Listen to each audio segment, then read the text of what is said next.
Hi, and welcome back to Tea Time. I had to give the ticket to the conductor, which is on my phone, Modern Tech, so sorry for the interruption, but we can start back here at Tea Time with Karen, with our good friend John. So come back to your book. In my world of voiceovers, we would say take two, even though this is live, it's just a little fun. And so as I was saying, the reason why I wrote the book, The Heart-Voice Connection, is because besides wanting to share the techniques of how do you take care of your voice, how do you speak powerfully and sound confident every time that you speak, as part of my journey, one of the things that I discovered is that it goes deeper than just about the sound of your voice. That my journey continued last year when I went to Dubai as a speaker, and I was part of an international speakers forum, and one of the other speakers came to me and he said, "You are not just about the voice, are you? You connect people's hearts to their voices." And that blew my mind. That became the core of my message, and it became the inspiration for the title of the book, The Heart-Voice Connection. And one of the things that I found is that the more that I delved into my heart, the more I could infuse my emotion into my message, and the more I discovered other speakers that are very knowledgeable about their subjects, but for some reason you couldn't hear the emotion behind the message that they wanted to share. Even though they're passionate about what they do, they were not transmitting it in the way that they were delivering their message. So it was a beautiful thing to make that discovery and to understand that part of my work and part of my purpose is to connect people's hearts to their voices.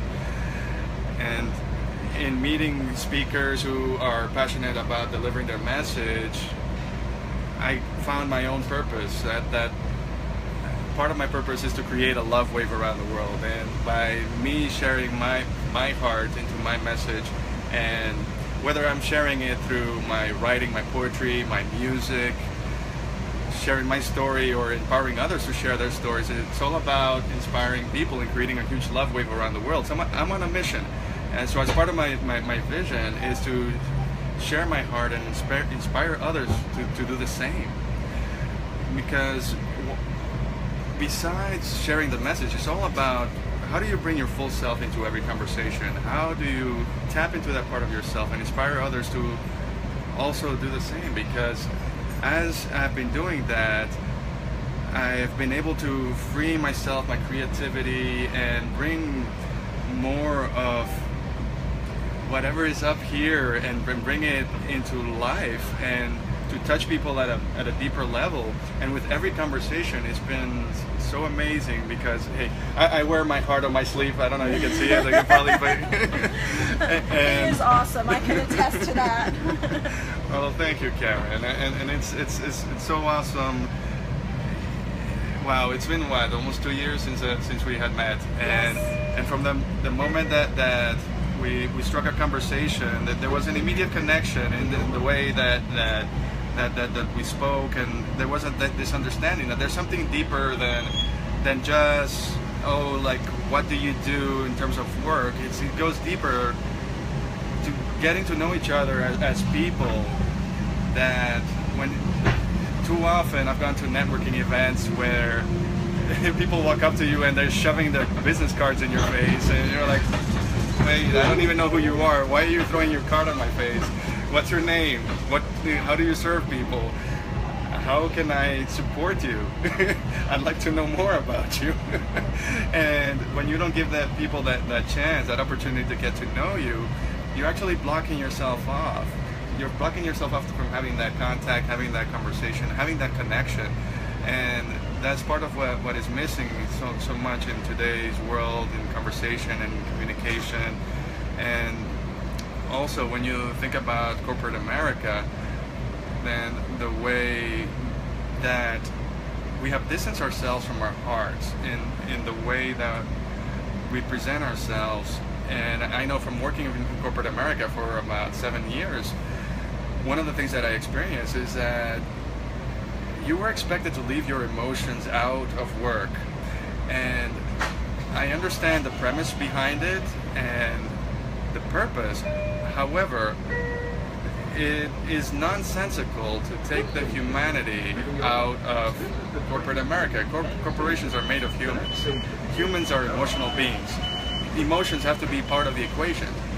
So it's all about bringing everything into a balance, where yes, there needs to be something that the emotions are kept in check so that it doesn't interfere with the flow of work. However, keeping it in check doesn't mean repressing it or getting rid of it or abstaining from it.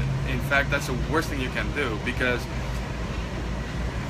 what you resist persists. And for me, the way it came out was me distancing myself from my heart. It actually caused me to short circuit. I was working 80, 100 hours to find a way out of my corporate job and into the world of entertainment, and I landed myself in the hospital with the left side of my face paralyzed, Bell's palsy. So I was like going like this, I was like, Adrian! And so imagine a voiceover talent, a singer-songwriter, not being able to use his voice for I was able to speak, but I sounded terrible. I wasn't able to work for 6 months. So after that point, I was like, no more am I gonna shut that part of myself, my heart, to not tap into my music, not tap into that creativity. So it's become part of my mission to allow others to tap into that part of themselves and to bring the heart back into corporate America, and in the way that we do business and in the way that we speak with each other. Especially nowadays, when we're like here we are doing Facebook Live, and we're doing the human connection, and there's a healthy balance that we can strike, that we can start a conversation on Facebook Live and continue it afterwards. So it's not something that is forced. It's something that is organic. There can still be that organic way of starting a conversation and continuing a conversation. Well, thank you. So where can they get your book? Let me just show them the book again. So it'll be available soon, and on Amazon. I actually just had my first batch that just arrived. And if you would like a signed copy, just email me directly at jeanmarcbyrne@gmail.com, and that's JEANN. You can see my name here. We know it's backwards, but it's backwards, but it's John Mark Byrne without the hyphen, altogether, @gmail.com. And let me know that you're interested, and I'll send you a link, and I will send you an autograph, a signed copy of my book. That is so cool. That's awesome. Well, thank you so much for joining us on Tea Time with Karen. We're on the Long Island Railroad, and thank you for tuning in, and we'll see you tomorrow. Thanks for having me.